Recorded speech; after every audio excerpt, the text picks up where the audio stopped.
तो आइए प्यारे बच्चों, good afternoon, good evening, good night, good morning. ये राम राम भी कर ले करो, भगवान का नाम ले लो, जब तो रिजल्ट दिक्कत कर रहा है। तो आइए कहते हैं, ये चैप्टर मेरे मालिक जान है पूरी किताब की। पूरी किताब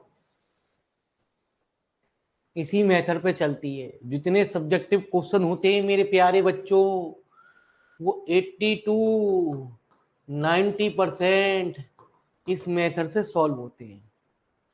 एग्जाम में अभी तक हमें वो, अब आप बालक क्या होगे, सबसे पहले इसे ही क्यों ना कराया गया? गुरु जी यही तो दिक्कत है, यदि ये करा दिया जाए तो फिर बाकी बच्चा आगे के मेथड को नहीं पढ़ता सीरियस तरीके से। यही गलती है गुरु जी टीचरों की, उन्हें यही नहीं पता किस तरीके से स्टेप वाइज पढ़ाना है गुरु जी। यदि ये मेथड शुरू हो जाए गुरु जी तो फिर आगे के चैप्टरों पे बच्चा गौर नहीं करता, वो कहेगा शॉर्टकट तरीका तो है। हाँ इसलिए ना कराया, अभी देखोगे मेरे मालिक,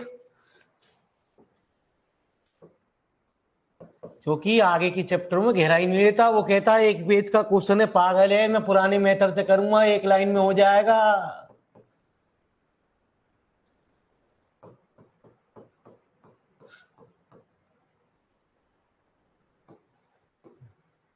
मुझे काहे की टेंशन, मैं तो पुराने तरीके से करूंगा जी।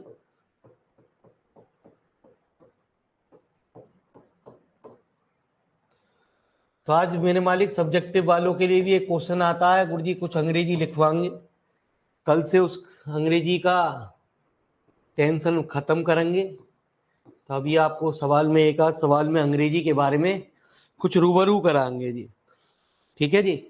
सब्जेक्टिव वालों में लिखा आता है बाई ग्राफिकल मेथड से इस सवाल को सॉल्व करो गुरुजी। यदि ग्राफिकल मेथड की बस एक ही प्रॉब्लम है कि वो दो वेरिएबल की क्वेश्चन को सॉल्व करता है, दो से ज्यादा वेरिएबल की प्रॉब्लम सिर्फ सिंप्लेक्स मेथड के द्वारा ही सॉल्व होती है। लेकिन आपसे जो पीछे पूछे गए तो उनमें सवालों में ज्यादातर दो ही वेरिएबल आपको दिखाई दिए गुरुजी, तीन वेरिएबल कम ही दिखाई दिए।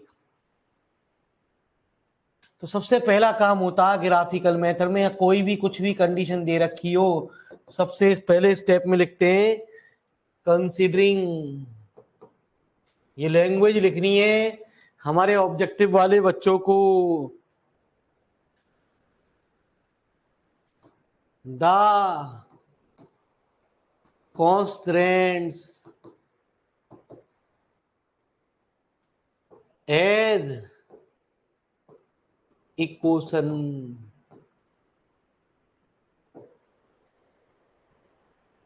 We get the following equation.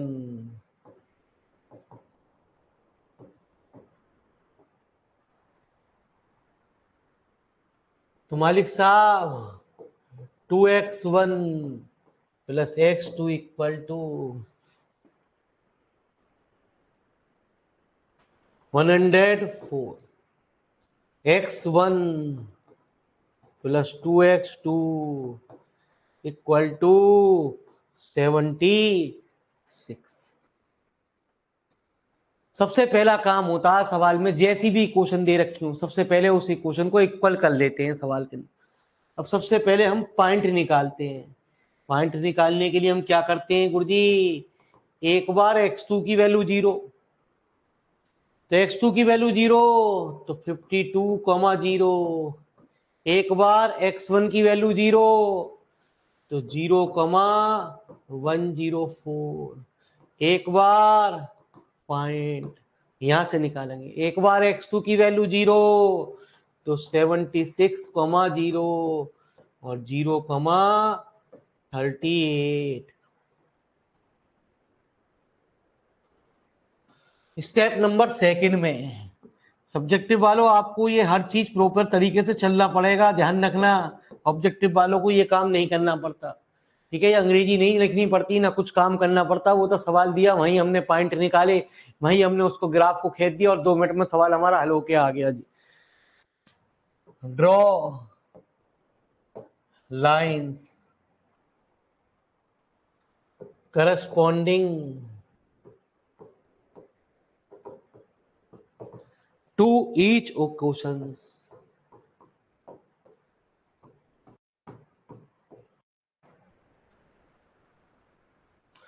ठीक है, अब ये जो लाइन हमने बनाई है उन लाइनों को हम इक्वेशन को ड्रॉ करते हैं।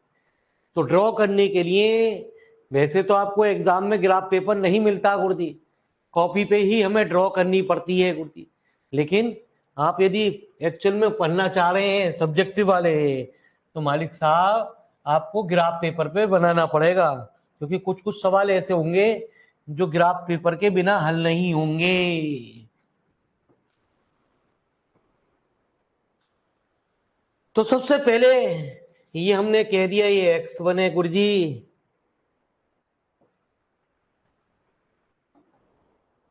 ये प्यारे बच्चे क्या है, x1 एक्सिस। आप जानते हो x1 एक्सिस पे x2 0 होगा, और ये हमारी है x2 एक्सिस, जैसे x और y एक्सिस कहलाती है। धीरे धीरे समझ में आएगा, टेंशन नहीं लेने का। हर बच्चा चाहे पहले सवाल में सेंसा बना देवे, यार ये गणित है यार, और किताब होगी जो 1 मिनट में एक बार में सवाल को समझा देगी, लेकिन ये नहीं है चैप्टर ऐसे ही समझा दे।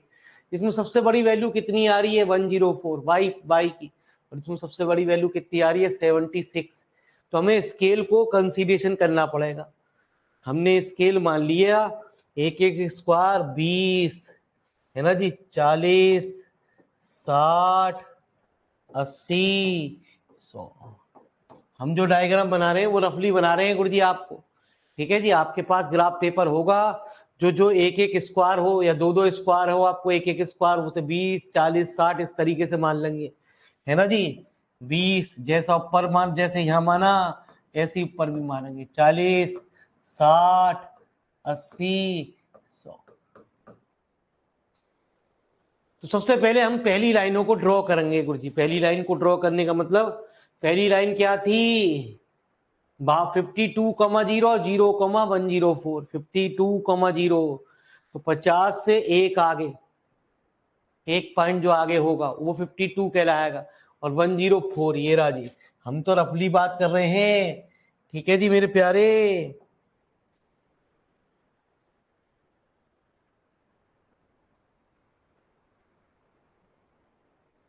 जो भी लाइन थी हमने उसको यहां लिख दिया, क्या थी, 2x1 + x2 = 104। क्या थी प्यारे बच्चे, 2x1 + x2 = 104।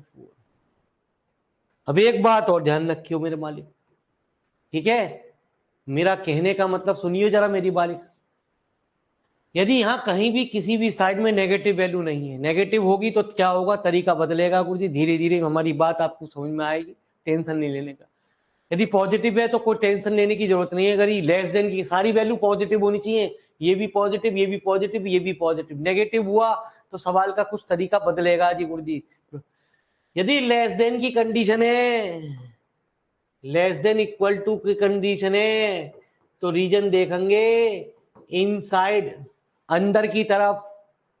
और यदि ग्रेटर देन की कंडीशन है तो देखेंगे आउटसाइड, ठीक है। लेकिन देखेंगे क्या, जब जब सारी वैल्यू हमारी क्या हो, पॉजिटिव, है ना। आजा मेरे मालिक, धीरे धीरे सवाल होते जाएंगे, टेंशन नहीं लेने का यार कोई भी जना, है ना जी। इस लाइन में लेस देन की कंडीशन थी, तो इसका मतलब क्या हुआ प्यारे बच्चे, इस लाइन के अंदर अंदर का एरिया, मतलब हम कह दें ये वाला, जहां पे एक्सिस खत्म हो रही है वहां तक का एरिया। यदि ग्रेटर देन की कंडीशन होती तो इससे ऊपर ऊपर का एरिया, हम वो वाला एरिया लेते जी, ठीक है। आइए अब हमारी अगली क्या कंडीशन है, x1 + 2x2 < 76। तो ये भी हमारी क्या है, लेस देन इक्वल टू है। तो प्यारे बच्चे, ठीक है जी, समझाने में टाइम लग रहा है इसलिए 76,0 0,38 76,0 बीच में 70 होगा, 2-3 खाने छोड़ दीजिए और हमारा 76,0 ये रहा, और 0,38 इससे कुछ नीचे। हम रफली आइडिया बनाएंगे वहां भी, ठीक है जी। लेकिन वहां सब्जेक्टिव वालों को बस हमें क्या करना है गुरुजी, पूरे ड्रॉ करना प्रॉपर स्केल विस्केल से।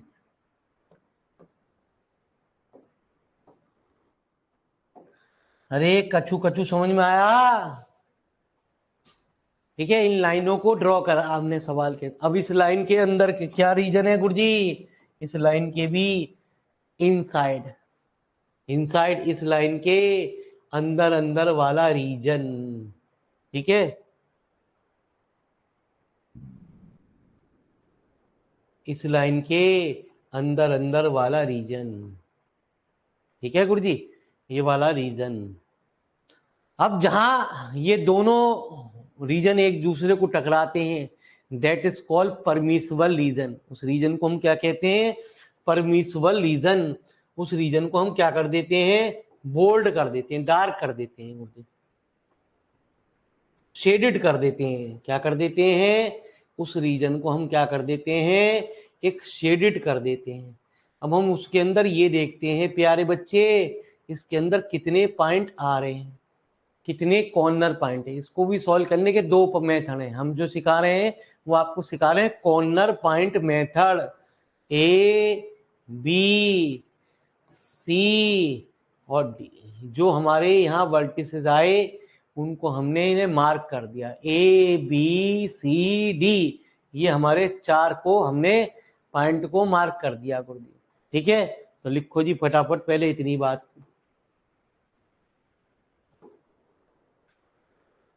लिखो जी। जितने सवाल होंगे उतना ही मेथड क्लियर होगा। जितने सवाल आपके सामने होते चले जाएंगे उतना ही मेथड आपको क्लियर होता चला जाएगा। आप क्यों एक सवाल में ही मेथड क्लियर कर दे बाबूजी यार, रिजल्ट का इंतजार करो पहले।